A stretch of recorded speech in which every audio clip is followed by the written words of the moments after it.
कैसे मैं अपने एसबीआई क्लर्क को पहले ही अटेम्प्ट में क्लियर कर लूं? ये सवाल हम सबके मन में होता है। सुप्रवीण आप लोगों के साथ केएस एजुकेशनल पर।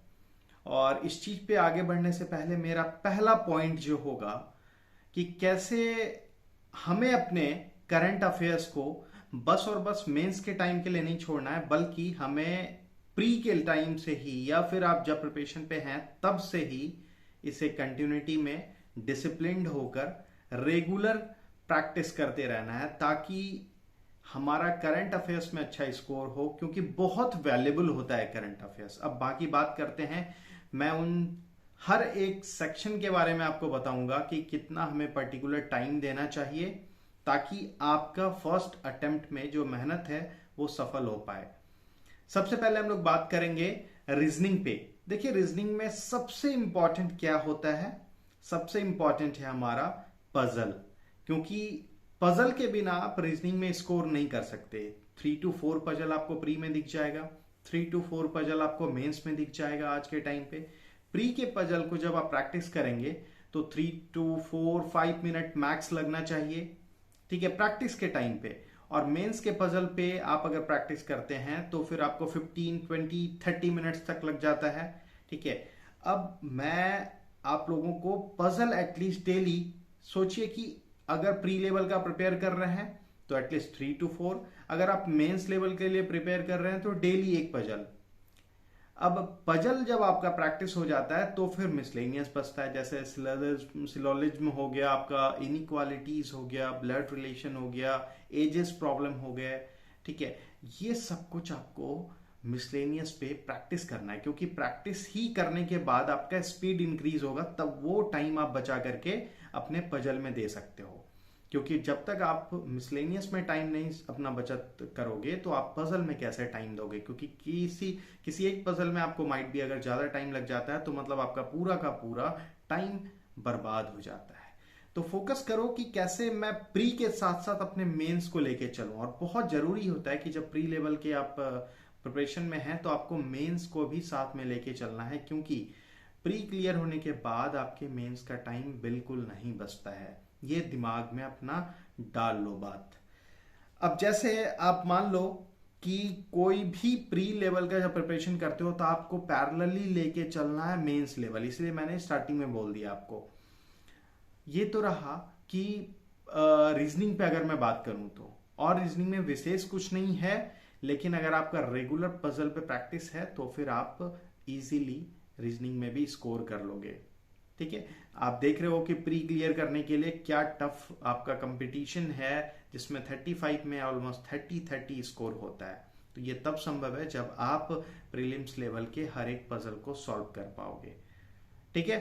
ये तो अब मैं अगर आता हूं क्वांट पे, तो देखो क्वांट में सबसे आज के टाइम में क्या जरूरी है कि अगर हम लोग क्वांट में अरिथमेटिक पोर्शन को छोड़ देते हैं, ठीक है, तो हम लोग ये सोचेंगे कि हमारा सिंप्लीफिकेशन, रॉन्ग नंबर सीरीज हो गया और जो अदर मिसलेनियस टॉपिक्स है उससे और डीआई से मैं स्कोर कर लूंगा। नहीं संभव है माय डियर फ्रेंड्स, बिकॉज ना आज के टाइम पे डीआई भी अगर आप उठा के देखोगे तो तुम्हें ज्यादा से ज्यादा अरिथमेटिक से क्वेश्चंस ही उसमें आपको मिल जाएगा। आइदर वो परसेंटेज बेस पे हो, रेशियो बेस पे हो, SICI बेस्ड हो, टाइम एंड वर्क बेस्ड हो, ठीक है, आपका फिर एजेस बेस्ड हो। ये सारा कुछ आप देख रहे होंगे आज के टाइम पे डीआई विदाउट अरिथमेटिक पोर्शन नहीं सॉल्व हो सकता है। और आप एग्जाम में देखो 10-12 नंबर का लगभग अरिथमेटिक पोर्शन रहता ही रहता है। तो जब तक आप मिसलेनियस टॉपिक पे फोकस नहीं करोगे तो आप कि 35 में जो 30 का आपका टारगेट है वो कभी पूरा ही नहीं हो सकता है। इसीलिए आपको daily simplification, daily wrong number series हो गया, इनइक्वालिटीज हो गया, ये सब कुछ एटलीस्ट 50 क्वेश्चन सॉल्व करो, ठीक है। अगर 50 क्वेश्चन मैं बोलूं तो मैक्स टू मैक्स 50 क्वेश्चन में हाफ एन आवर से ज्यादा आपका नहीं लगना चाहिए, ठीक है। तो ये चीज मैंने मिसलेनियस पे बोला। अब daily DI practice, DI pre level का डेली 2-3 बनाया करो और मेंस लेवल का प्रैक्टिस डीआई में स्पेशली डेली बेसिस पे करो। एक कम से कम डेली डीआई मेंस लेवल का फोकस करो। इससे होगा क्या ना कि आप मेंस लेवल के प्रिपरेशन में टच रहेंगे। और देखो मेंस क्या होता है, ऑल अबाउट योर नॉलेज, कि कितना आपके पास जानकारी है। ये चीज आपका मेंस में देखा जाता है।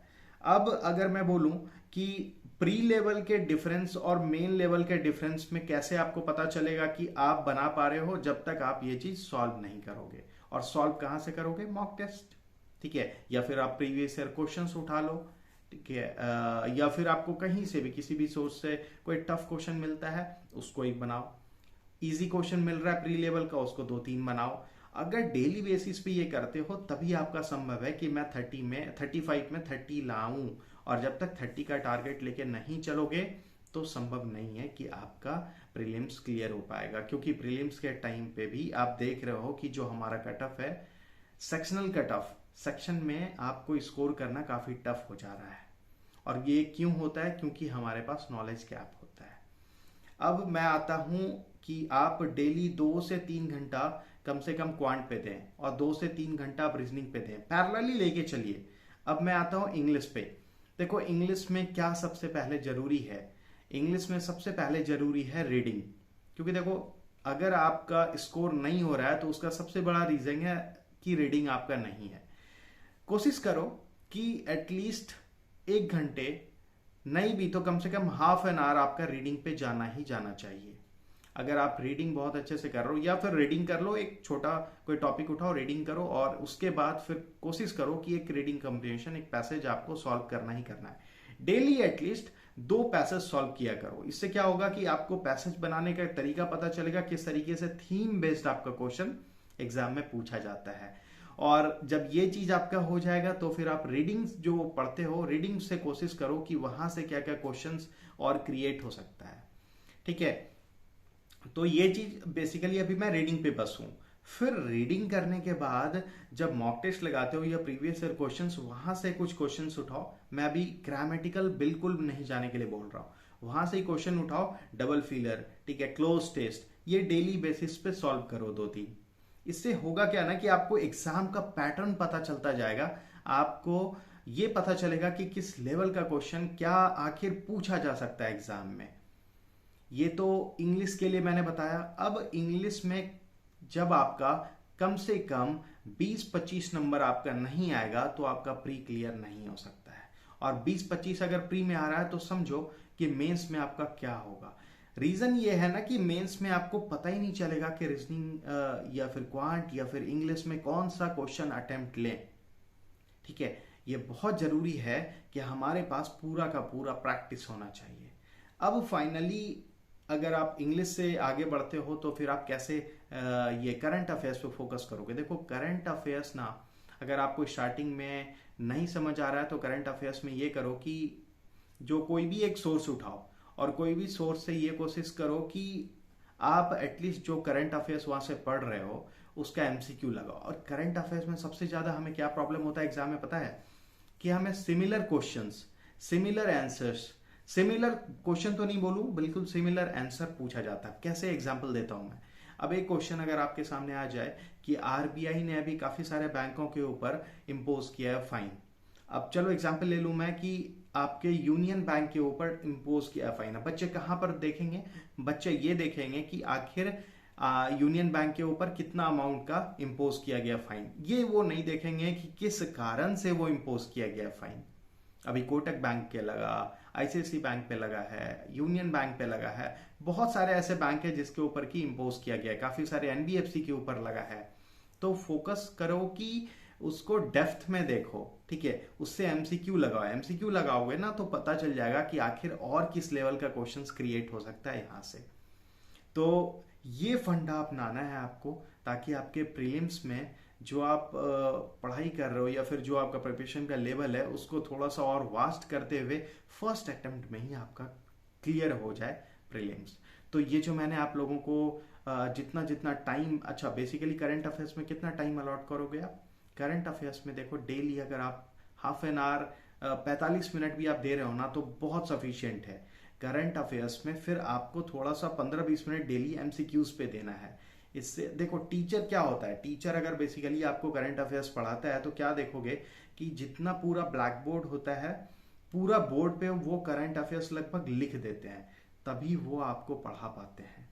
रीजन ये है ना कि जितना ज्यादा उस चीज को नोट डाउन करोगे ना उतना ज्यादा वो आपके दिमाग में बैठेगा। तो यहाँ पर जरूरी है कि कैसे उस चीज को अपने दिमाग में बैठाओ। तो ये बेसिकली मेरा फंडा था कि कैसे आप फर्स्ट अटेम्प्ट में क्लियर करोगे। अब लास्ट हमारा चीज आता है मॉक टेस्ट। मॉक टेस्ट आज आपका जो प्रिपरेशन का लेवल है, ठीक है, आप उसमें मॉक टेस्ट दे रहे हो, ठीक 20 डेज 15 डेज के बाद देखो कि आपका जो लेवल है, आपको खुद डिफरेंस पता चल जाएगा कि अब आपने जब ये चीज फॉलो करा है तो कहाँ तक आप पहुंच रहे हो, कहाँ आपका स्कोर है, कहाँ कहाँ किस सेक्शन में आपने अपने आप को इंक्रीज करा है, कहाँ कितना नंबर आपका इंक्रीज हो रहा है। तो ये सब चीज जो है ना खुद आपको पता चल जाएगा जब आप इस चीज को फॉलो करोगे जो हमने आपको यहाँ पर बताया। तो यही मैं आप लोगों को बताना चाह रहा था माय डियर फ्रेंड्स कि कैसे हमें वर्क करना है अपने एसपीआई क्लर्क के 2023 के वैकेंसी के ऊपर।